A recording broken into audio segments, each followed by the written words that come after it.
Hi, this is Bob Knoll, President of the Vintage RC Society.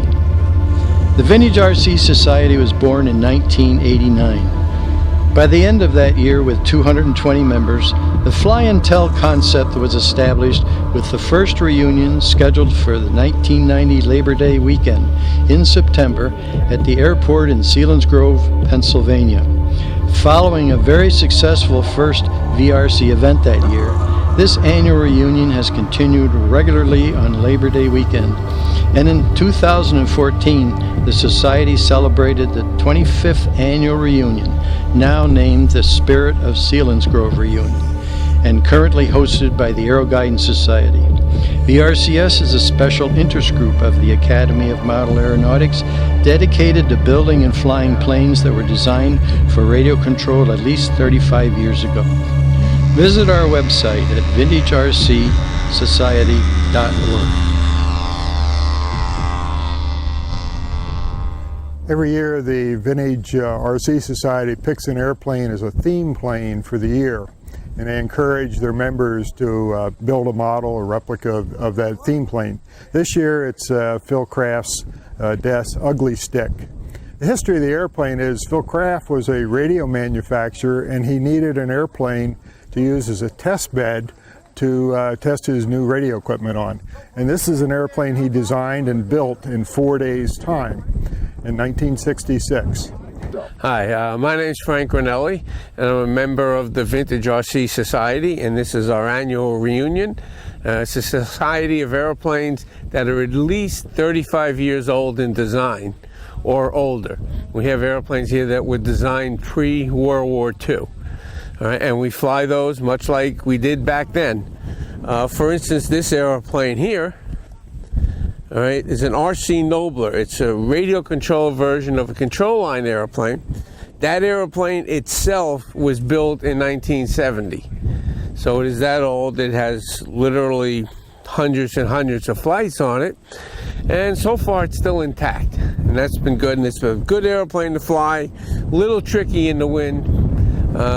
It's an older design. This airplane here is called a Chaos. This type of airplane won the national championship in precision aerobatics back in the late 60s. It was designed by Joe Bridey. He later modified it to make a Super Chaos, then it became a Dirty Birdie, and then an Ultimate Chaos. All right, but this is the original, and this airplane dates from 1971. And it doesn't have as many flights as that one, but it's a good flying airplane, and we are having a precision aerobatic competition here at the event in a few minutes, and this is the airplane I'm going to fly. It's a good wind plane. It's very good for what it's supposed to be doing. A little more difficult to fly, but very precise. Goes exactly where you want it to go. The biplane here was designed by Lou Andrews in 1964. It's called an Aeromaster. This is an Aeromaster 2. And there are some others here. This one has a longer wing and both wings are swept. And this airplane, because it's for biplane competition, has a 9/10 of a cubic inch that has 3 horsepower. So it does the verticals very well. I like flying biplanes. It's the only airplane, by the way, that comes with its own handle. And that's one of the reasons I like biplanes. Right, so it's a good airplane, very stable, and nice to perform. So this is the 3 airplanes I brought, put them all together. We have about 80 years worth of airplanes here. So which is fortunately still older than I am at this point. But welcome to our event, and thanks for taking the time to listen.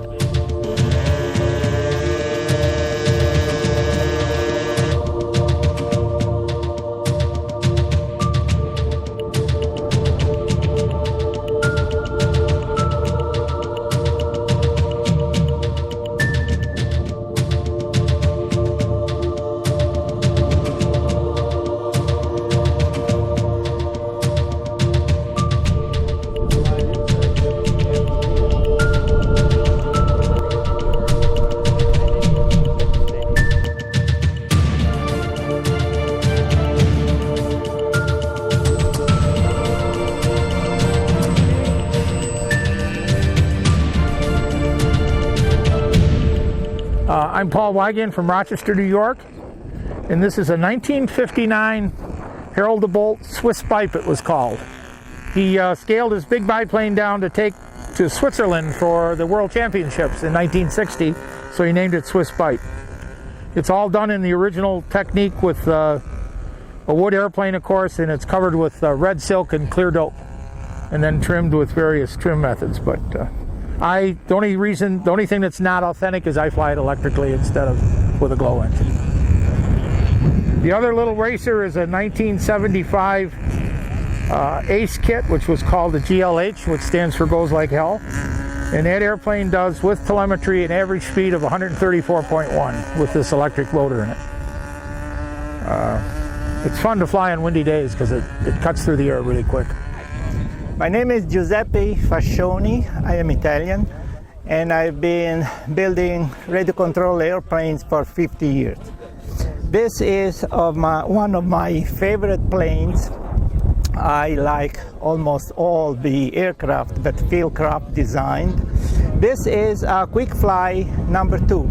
It was, as you can see here, it was designed in 1965. It's an evolution of a previous aircraft that was slightly larger, but it couldn't fly fast enough according to the requirements of radio control system that at that time were becoming more and more reliable. As you can see here, this is the sort of the original radio that was used to fly this aircraft. The inside is modern, but this is the original case. As you can see, it's a proportional radio, but all you have is trims for before basic functions. No reverse, no dual rate, no adjustable end point. Very, very basic proportional radio. This was the radio to have in 65 and 66.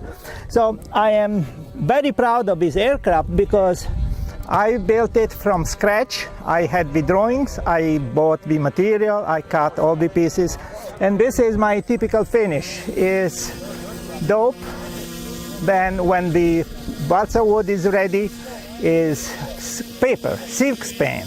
White silk span everywhere, and then on top of the white, orange when it's orange, blue when it's blue, and this is the original Philcraft scheme. And what we see in white is the layer of white which is underneath the orange and the blue. I just made one flight in competition in class 3, and I'm happy. Thank you so much.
I've been flying with the VRCS for a long time, since I was a very little kid with my dad, who's been a member of VRCS for a long time, and so I have a background in flying model aircraft, and I now use them professionally in my job as an archaeologist.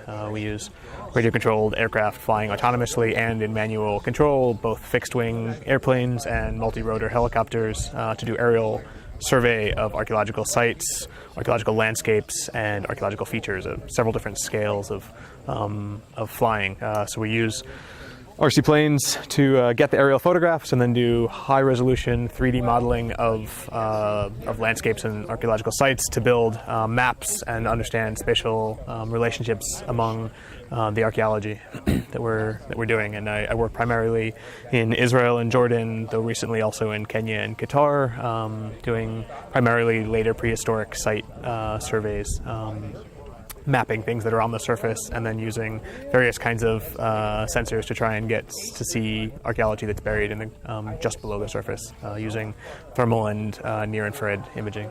I'm Mike Diness from Newark, Delaware. I'm Vice President of the Vintage RC Society. Sorry about that.